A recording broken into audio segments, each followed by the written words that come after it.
Hello and welcome. My name is Christina from empoweredcreator.com. I am a mindset and conscious manifesting teacher and coach, and this is my YouTube channel. Here I talk about all things law of assumption, mindset, conscious manifesting, the quantum universe, and a lot more.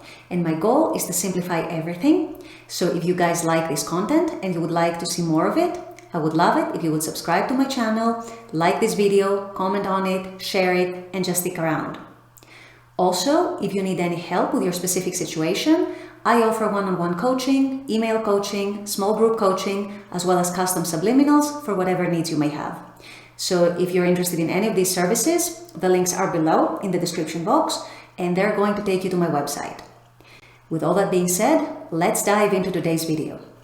Today we're going to discuss why reducing the importance on your manifestation can actually help it come about much faster. And what I mean by importance is simply this feeling of needing your desire, wanting it so badly that you feel like you're not going to be happy if you don't have it or if you don't get it. The feeling of needing to grasp for it because you're afraid that if you don't, and if you don't make it happen, if you don't force it, it might not come. Just this obsession and desperation and just intense longing for your desire. Now, before I go on, I want to say one thing here. Even if you're experiencing all these feelings, remember that your desire is a promise anyway. So as long as you keep persisting in your desired state, as long as you keep coming back to it, you are still going to manifest it. Even if you're placing excess importance on it, or as Vadim Zeland called it in Reality Transurfing, excess potential, you are still going to get it if you keep persisting and coming back to your desired state. So don't worry too much, but having that feeling of obsession, having that feeling of neediness, of clinginess, of needing to grasp for it, might actually delay it, and I'm going to explain why in a minute. And at the very least, it's going to make you feel kind of bad, and we don't want that. Remember, we want it to be fun, we want it to be easy, we want it to be as effortless as possible. We don't want to be grasping and feeling desperate and feeling heavy and feeling anxious and stressed out and worried.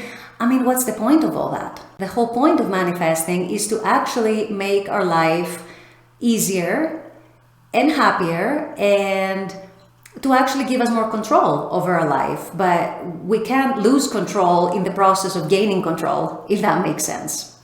So the reason why placing excess importance on any one manifestation can actually delay things is very simply because you're increasing the resistance on it. When you feel obsessed over something and desperately needing it, you are just increasing the levels of resistance. You are likely to have a lot of intrusive thoughts, a lot of opposing thoughts, a lot of anxiety over it, a lot of checking the 3D, a lot of worrying, a lot of doubting, a lot of going back and forth in your thoughts and your feelings about it. At one time feeling very good, and then the next moment you feel anxious and worried and desperate and doubtful. So for all these reasons, excess importance actually equals excess resistance. So you are making it harder on yourself. That's the main thing, that's the main reason, that's the main issue here. One other thing about excess importance is that all these feelings of needing it to happen, needing to have your desire to be happy, perhaps even putting your life on hold for it, or just trying to grasp for it and trying to force it and make it happen, all of this comes from a place of lack. It comes from the state of not having it. It comes from a state of longing for it, a state of needing it, and a state of intensely wanting it, but you actually don't feel like you have it or that you're going to have it. And that is the issue there. That is exactly the issue there, because remember, the state we want to be in is the state of knowing that we are going to have it. The feeling as if we already have it, and then knowing that our 3D is going to reflect it back to us sooner or later. So if you're coming from a place of desperation and a place of putting excess importance on your desire, you're actually coming from the opposite state. And that makes it move farther away instead of closer to you, which is what we want. So you want to be in the state of having, as opposed to the state of wanting, desiring, longing, but not having. Because the world is our mirror, whether we like it or not. That's the law. The world is our mirror, and it's going to mirror back to us what we are and who we are and what we have within. So if you're coming from a state of not having it, the world is going to take that at face value, agree with you, because it always agrees with you, and just give more of that to you. Give more of not having it back to you, which is the opposite of what we want, of course. So what can you actually do to reduce importance on your manifestation, to keep focusing on it from the right state, from the state of having it, but at the same time not obsessing over it, not feeling like you need it to be happy, not feeling desperate about it? Well, there's a bunch of things that you can do. One of my favorite things, and one thing I advocate for, is to actually live your life. And what that means is do things that make you happy. Surround yourself with people who make you feel good. Have a good time. Try to do things every day that actually make you happy, and also pursue all your other life goals, whether they are professional, financial, personal development, social goals, whatever it is. All the things that you want to do and achieve in life, don't put your life on hold. Don't hold off on those just for one manifestation. Just keep going for all of those. Create your life the way you want it to be. Create your ideal life, because it's your life. It's no one else's, it's your life. So you owe it to yourself to create your ideal life for yourself and actually manifest multiple things at the same time. No one says that you have to manifest one thing at a time. Actually, that is something that could place excess importance on that one manifestation. So manifest multiple things, pursue multiple goals, create your life the way you want it to be on all aspects of your life, not just one, your ideal life. Because if you are content with where your life is going, the direction it's going towards, chances are you are going to be much happier, much more relaxed, much more optimistic. Your thoughts are naturally going to be more aligned to the things you want. You are going to feel it much more likely for the things that you want to come to you. And your energy is just going to change. Your energy is going to be different. It's not going to be needy. It's not going to be desperate. It's not going to be heavy and sad and anxious. It's going to be a confident, happy, content energy. And that is going to greatly help all your goals and all your manifestations come in. Each area, each aspect of your life going well actually helps all other areas go well.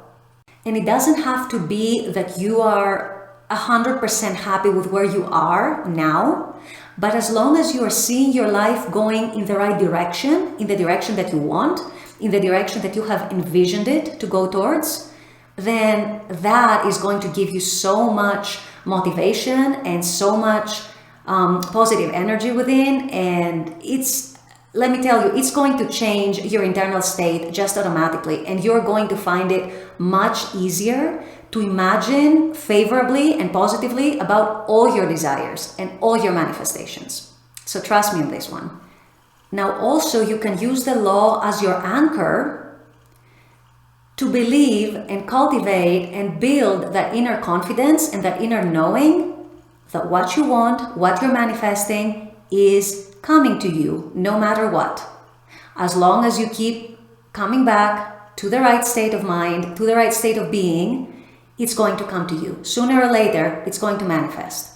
So use the law to anchor your faith and to anchor your knowing that it is going to happen, because this is how the law works, this is how the world works, this is how the universe works, this is how your subconscious mind works. So it has to happen. It has no choice but to happen. If you follow what you're supposed to follow, it's going to happen. That's it. So use your knowledge of the law and your foundation of the law to anchor your confidence and to know that things are happening the way you want them to happen. And one more thing I wanted to say here. Learn to become more of an observer of your thoughts and your feelings than an actual active participant, especially when those thoughts and feelings are unfavorable to what you want to manifest, when they are intrusive or opposing or telling you stories that don't align with your new story. You want to learn to become more of an observer than an actual participant who actually engages with all those thoughts and feelings, who actually gets carried away by those thoughts and feelings and who starts to spiral, who actually identifies with them and believes them to be true. So you want to realize that these thoughts and feelings are not you. They usually come from your ego mind. They're not your identity. You don't have to identify with them. You don't have to believe them. So just learn to observe them, sit back, and just observe. Don't do anything. Don't engage. Don't identify with them. Let them come and go. And you just focus on what you know you need to focus on, what you have decided to focus on, what your goal is, what your manifestation is. And it's even beneficial if, when you start noticing these patterns, you start distracting yourself. Just go do something else. Go out and take a walk. Call a friend. Put on a TV show. Go cook. Go do laundry. Go to the gym. Whatever it is, try to distract your mind. When you actually want to interrupt the pattern, so when that pattern starts, when these intrusive thoughts and opposing thoughts come in, and you start noticing yourself feeling anxious, heavy, uneasy, worried, sad, or whatever the feeling is, you want to break that pattern. Go distract yourself. Do something and just interrupt the pattern in your mind that's telling you otherwise, that's telling you a story that's different to the new story that you're building. But yes, you don't have to engage with those thoughts, and you definitely don't have to identify with them, and you don't have to accept them as true, and you don't have to believe them. Not at all. They're not true anyway. So with that, I'm going to close this video here. I intend that this has helped you. I very much appreciate you guys being on this channel and watching this content. I love making these videos for you, and I look forward to seeing you all at the next video. Until then, bye-bye.